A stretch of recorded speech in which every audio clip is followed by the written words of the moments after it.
Good afternoon, everyone. Welcome to Live Storytime. My name is Miss Mary, and I am happy to be here with you today to share some stories with you. And I, of course, as always, am going to just wait for some people to tune in. And I hope you enjoyed last week's Storytime video that I made with quirky love stories. Those were the books that I was hoping to read the week before, but plans just changed with that story time. So, okay, I just am going to wait a little bit for some people to join in. And this week, I am going to be reading stories that honor and celebrate Black History Month. I have a combination of stories today, and I have two that focus on very important children in the civil rights movement. So those two stories are from, the not far past, but from the past. And then I have two books that are more modern stories that feature Black children.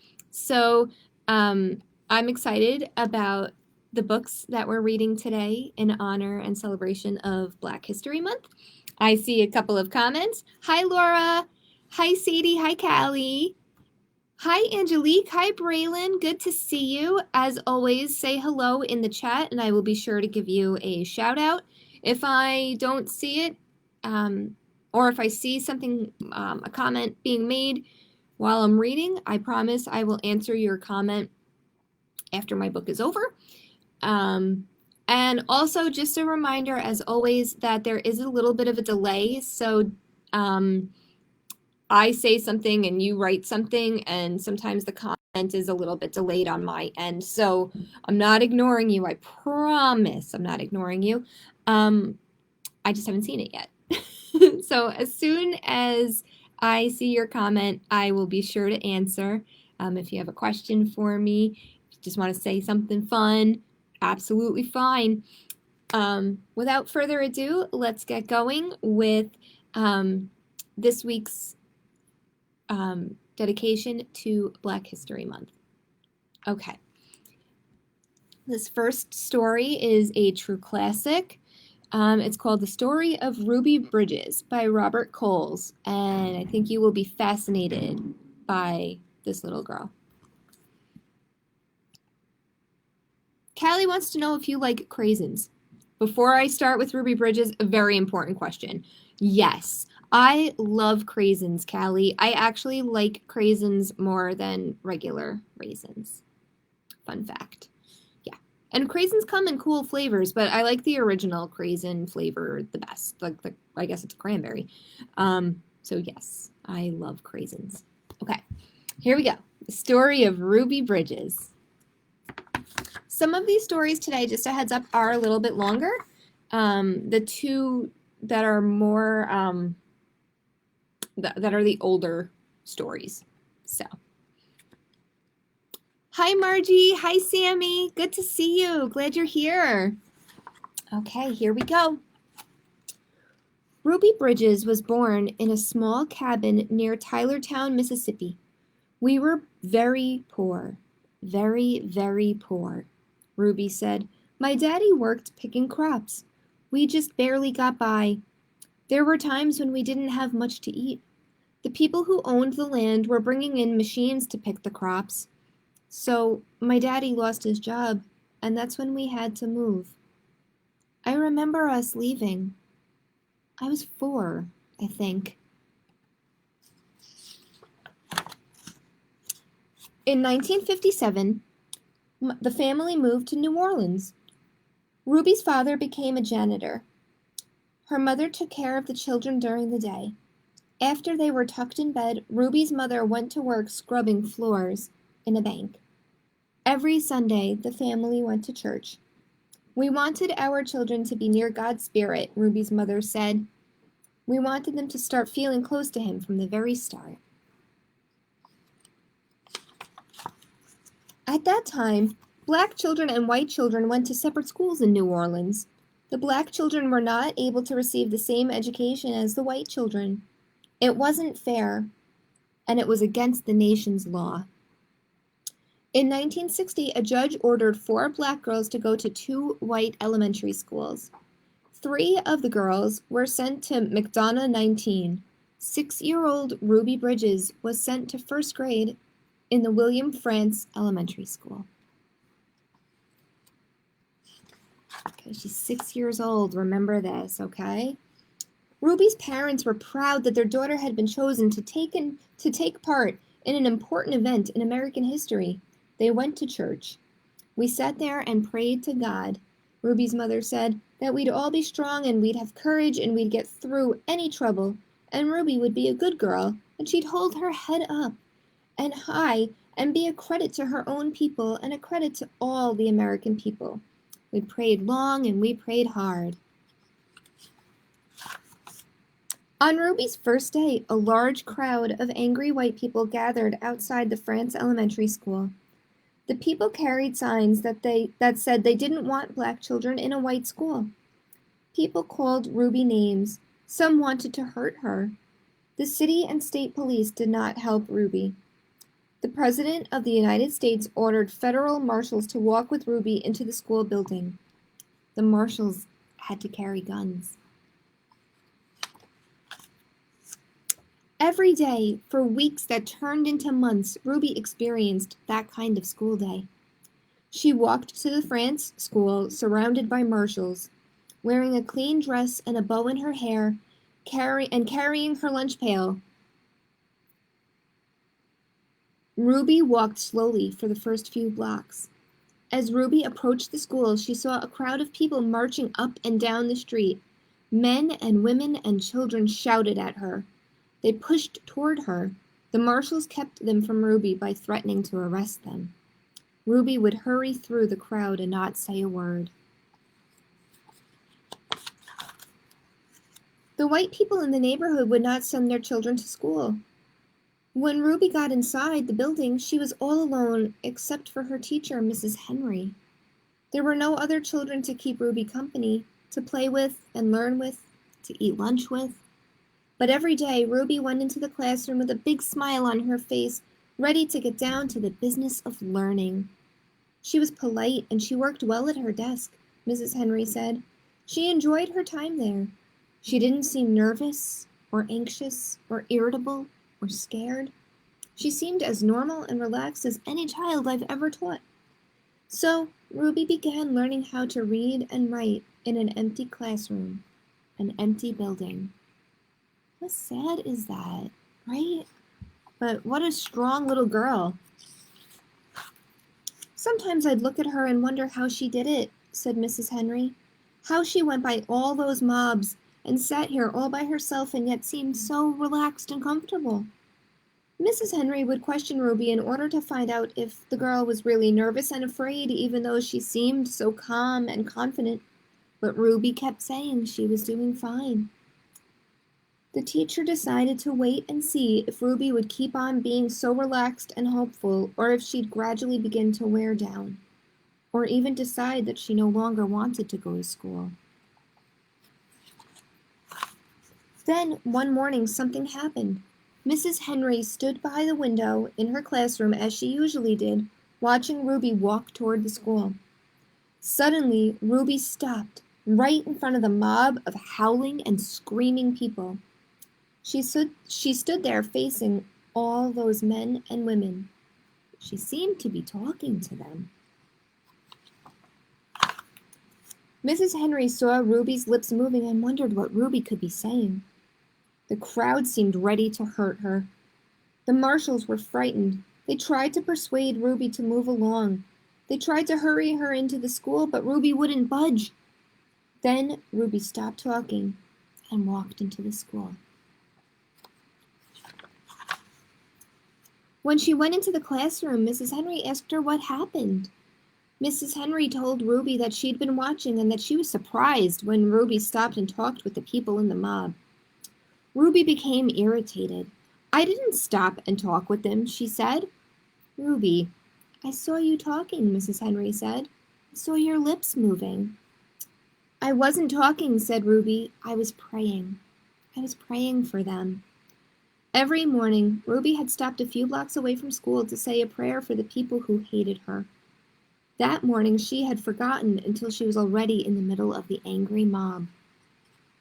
This is such a brave little girl. When school was over for the day, Ruby hurried through the mob as usual. After she walked a few blocks and the crowd was behind her, Ruby said the prayer she repeated twice a day, before and after school. Please, God, try to forgive those people, because even if they say those bad things, they don't know what they're doing. So you could forgive them just like you did those folks a long time ago when they said terrible things about you. And that is the story of Ruby Bridges. So brave and very hard to believe that this was the late 1950s. This wasn't very long ago. And Ruby Bridges is still alive and tells her story. And just a powerful, brave little girl. Shouldn't have ever had to be that way. So that is the story of Ruby Bridges, and I have a lot of comments. So before I start my next book, now Callie wants to know if I like strawberries. Yes! Oh my gosh, Callie, I love strawberries. I think watermelon and strawberries are my favorite fruit. I can't, like, I don't, as we all know, Miss Mary is a winter girl, still a winter girl, even with all the snow we've had. But one thing I love about late spring and summer is berry season. I love summer fruits, so I can't wait for strawberries to be like in season and yummy. Okay, hi Gavin, good to see you. Hi Marianne. Okay, yes, hi Gavin. He's making me a Lego? Really? That's awesome. Maybe you could send a picture to mommy and she can show me. That's awesome, Gavin. I love that you're making me a Lego. And Sadie said she loved the book. I'm so glad to hear that, Laura. I love that book too. Just a very powerful story. And I am going to alternate the older books with the longer books, I should say, with some of the shorter ones that I have. So this one is called What If by Samantha Berger.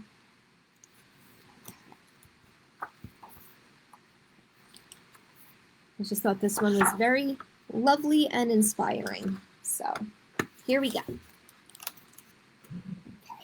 it's a little bit longer than the other one. There we go. Okay. With a pencil and paper, I write and draw art to create many stories that come from my heart. But what if that pencil one day disappeared? I'd fold up the paper till stories appeared.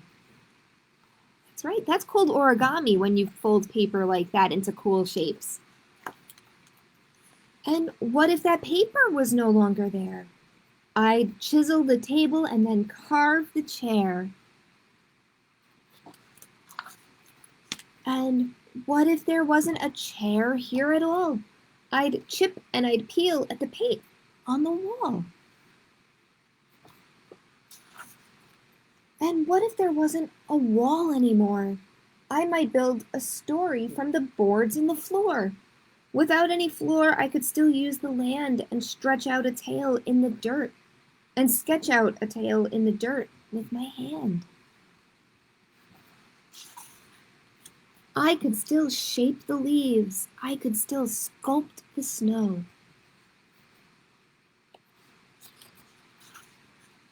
I could still paint the flowers and make kingdoms grow.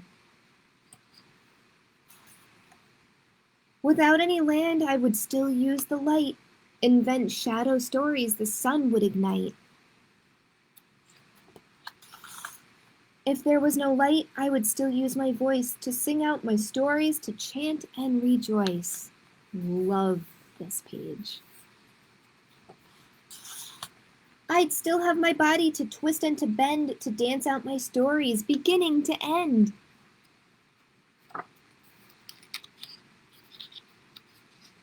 Oh, okay, this is one of those that, here we go. If I had nothing but still had my mind. Oh, look how beautiful that is. Let me see.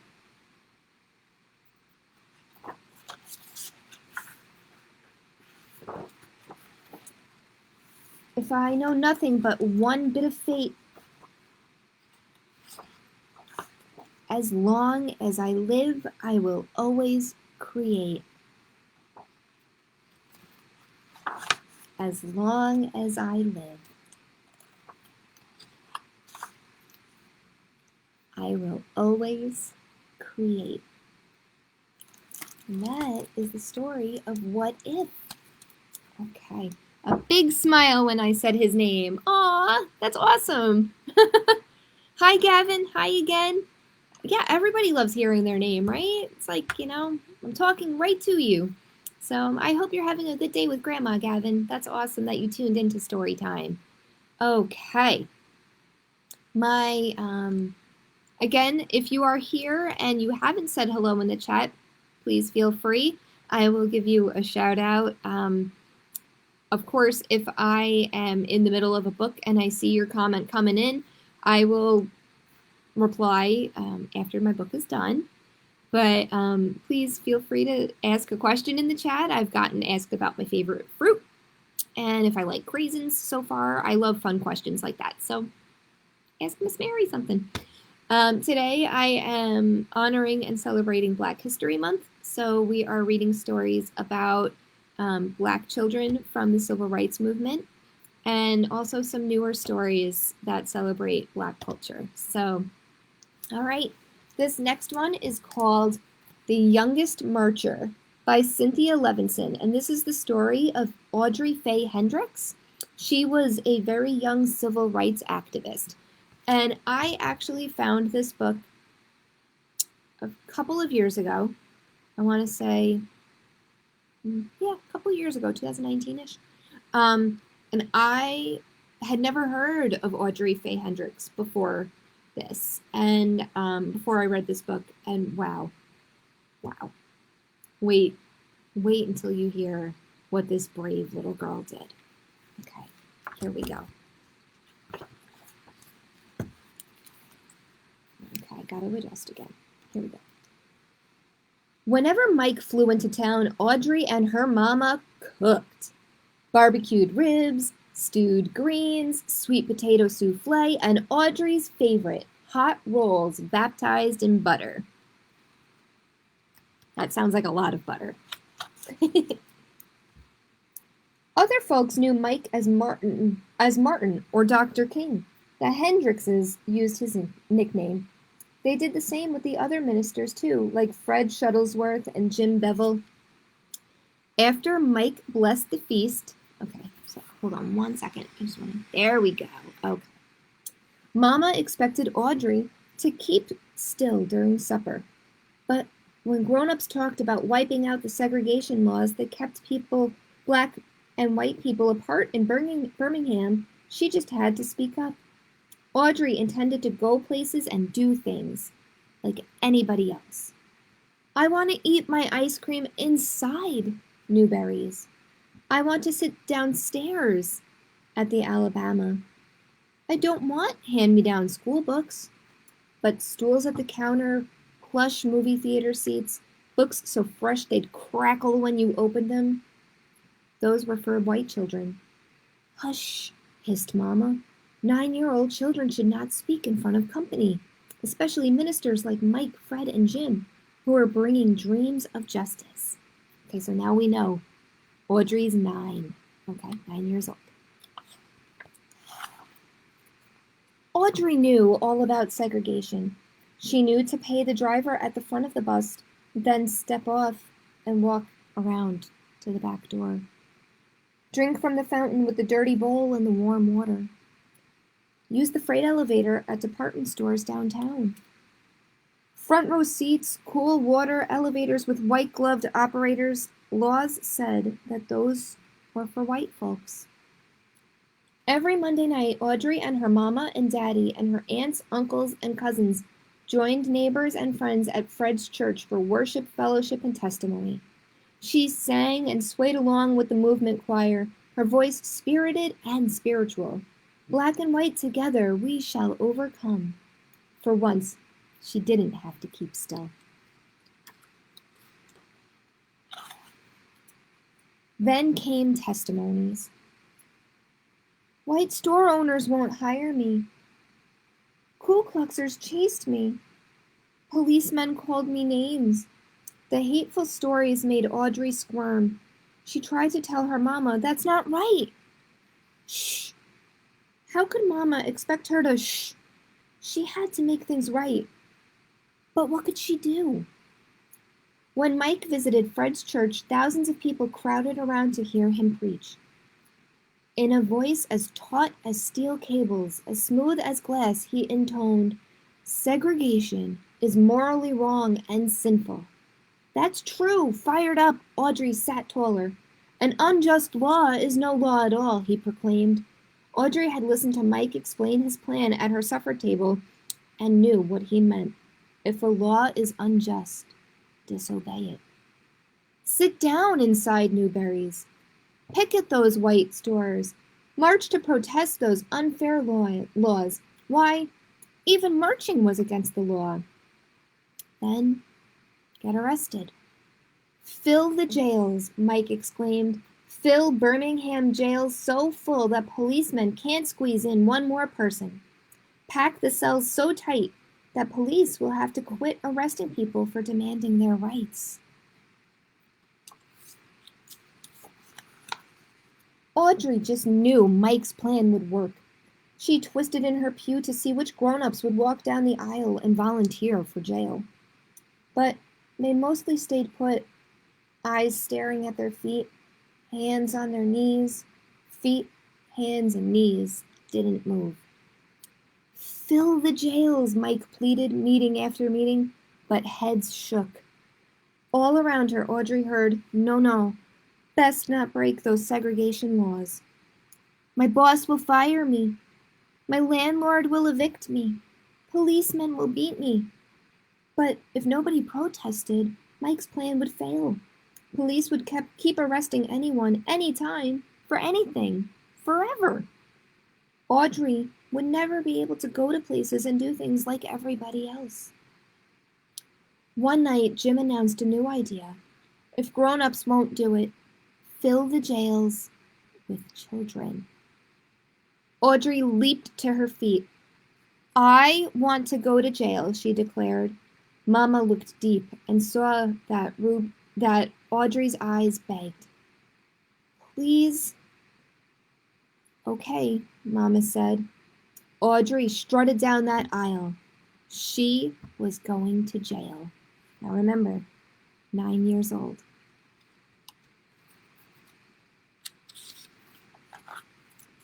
Two mornings later, she put on a fresh-pressed pinafore and shiny Mary Janes with turned-down socks. Protesters got to look nice. In the meantime, her daddy brought her a game to help her pass the time in jail.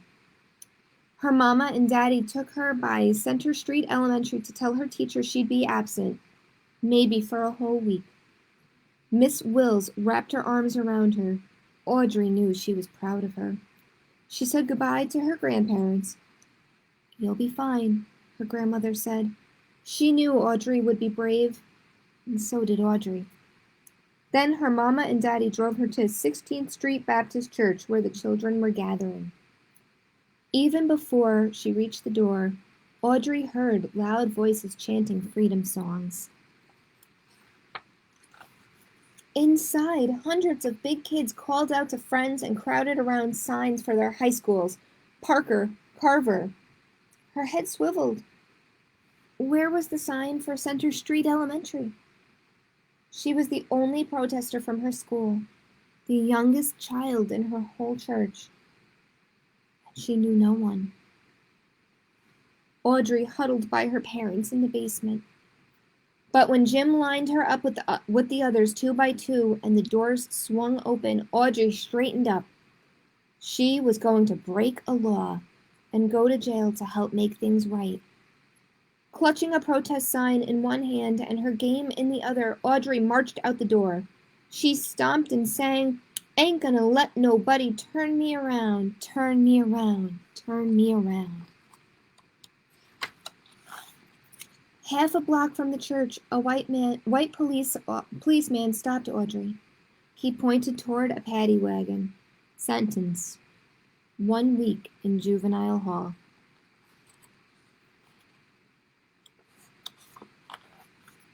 A matron locked Audrey into a day room with 24 other girls, all older, all bigger, all strangers. Audrey sat down, alone, and slipped the cover off her game. "I told you to sit down," the matron yelled. Audrey jumped. She didn't remember standing up. The matron dragged her to a dark, empty room. "When I tell you to do something, you do it," she commanded, "or I will leave you here." Trembling, Audrey quietly followed the matron back to the day room, put away her game, lay down her head, and cried. Jail was harder than she'd thought, and she wasn't fine after all. By evening, Audrey was hungry and tired. For dinner, soupy, oil-tasteless grits. At night, a bare mattress with one thin sheet for a cover. The next morning, no fresh underwear, no clean pinafore, no toothbrush. Audrey and her cellmates were let outdoors into an empty concrete pen surrounded by high prison walls. The older girls talked together. Audrey wondered what her classmates were doing. Miss Wills would be keeping them busy. On another day, Audrey was sent to a huge room and told to sit in a chair that was so high her feet dangled above the floor. 4 white men glared at her. She'd never talked to a white man before. "Are you against America?" one demanded to know. "No, sir," she answered politely. "What do you talk about at those meetings?" another asked. "Our freedom." "Why did you march?" "To go places and do things like anybody else." What was wrong with that? Every mealtime, Audrey stared at greasy grits. She could barely spoon them into her mouth, let alone swallow them. At night, the cot's wire springs jabbed.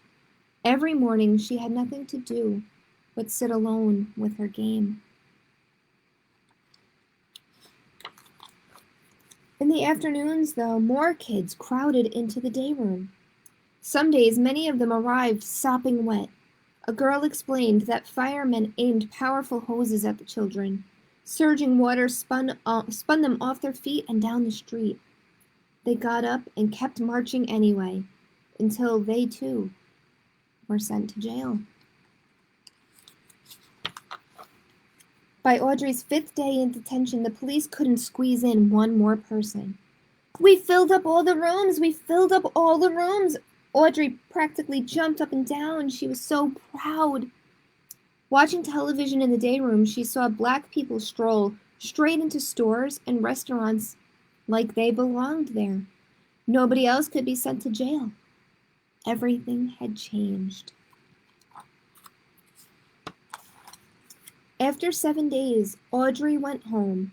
Her mama and daddy wrapped their arms tight around her, washed the jail off of her, and for dinner, hot rolls baptized in butter. 2 months later, the city of Birmingham wiped segregation laws clean off the books. Audrey licked her spoon clean at Newberry's counter, like everybody else. Black and white together, like we belong. And that is the true story of the youngest marcher in the civil rights movement. 9 years old. 9 years old, Audrey was. And she was so brave. And I think back when I first read that book and I said, I don't know if I would have the courage to do what she did. That was so brave. I'm amazed. I'm just amazed by that story. And I do have one more story to share with you today. We are going to go over a little bit. So this is called Harlem Grown, How One Big Idea Transformed a Neighborhood.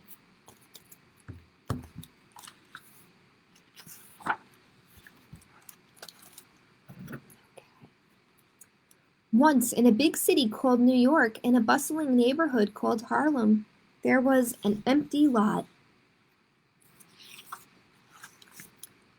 Nevaeh called it the Haunted Garden. It was cluttered with wrecked couches, old TVs, broken bottles, and empty cans. Once, in a big city, in a bustling neighborhood, there was Nevaeh's school. PS 175 it was called, and it sat across from the Haunted Garden.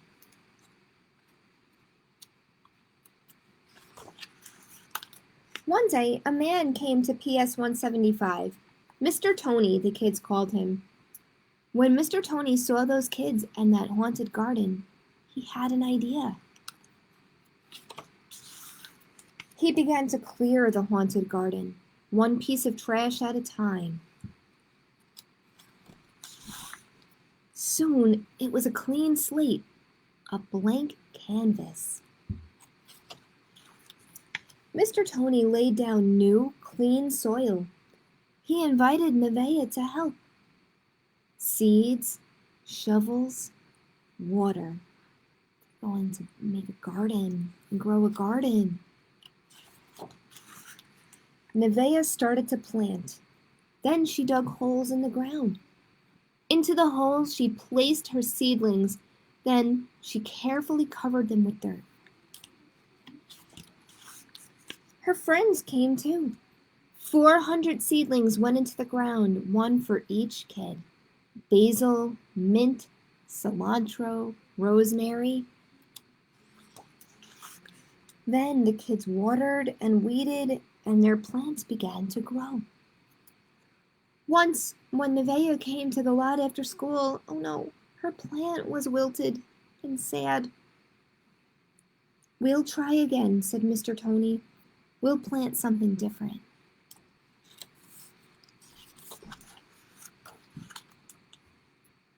Mr. Tony built raised beds for the plants.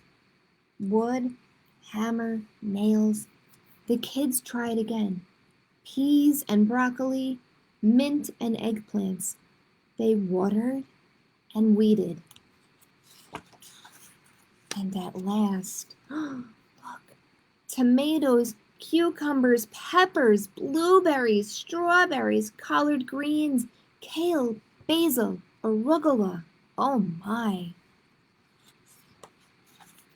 Mr. Tony watched and helped and smiled. More kids came from the neighborhood. They tended their plants, which grew and grew. Up came more fruits and vegetables. The kids took their green beans and carrots and cucumbers home to their families for dinner.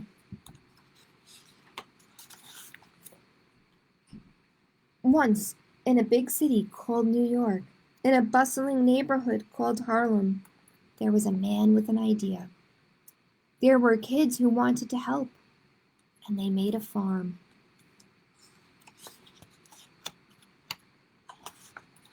Okay, so that is another true story in picture book form.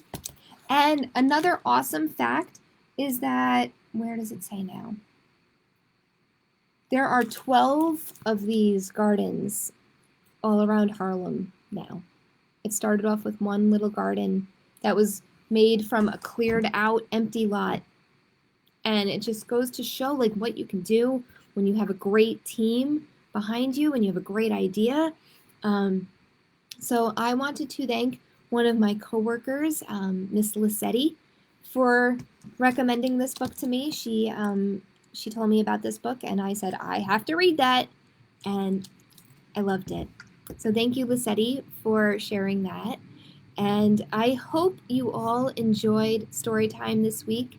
I will be back next week with more stories to share. I don't know what my theme is yet for next week, but I'll be back with more stories, and I look forward to seeing you all soon.